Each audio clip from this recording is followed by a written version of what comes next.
სოფიკო და ბავშვები. აი ესე ვაკეთებთ. სოფიკო და მომავალი თაობა. მისი შვილიშვილები, სხვა ბავშვებიც იქნება, ეს პატარა ბავშვი, ნათიას გოგო და სხვა კიდე ბავშვები იქნება.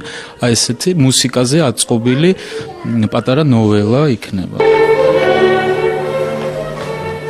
მომავალი, რა თქმა უნდა, მომავალი ყველაფერი საერთოდ არა, ყველაფერი არის აწმყო. იმიტომ რომ საერთოდ ადამიანი ცხოვრობს დღევანდელი დღით, იმ წუთით და რა თქმა უნდა ოცნებებით, ხო?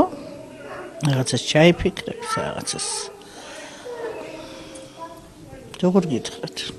ვიხსენებ ხოლმე წარსულს, ბავშვობას, თურმე ბავშვობა საერთოდ ყველაზე საოცარი ხანაა.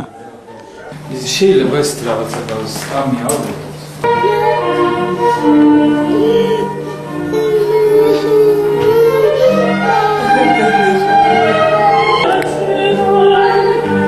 ამ ფილმზე მუშაობა დაწყებულია მანამდე, მაგრამ დღეს გადავიღეთ თენგიზ მირზაშვილი მხატვარი, ქალბატონ სოფიკოს ვიღებ, ჯემალ შანშაშვილის ქანდაკებებით გადავიღეთ და მე ბატონ რამაზ ჩხიკვაძე.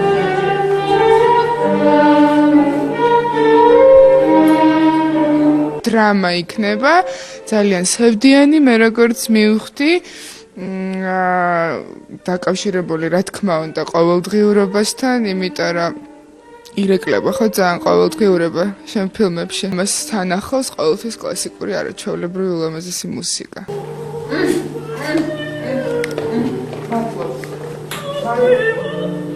გადაიქცა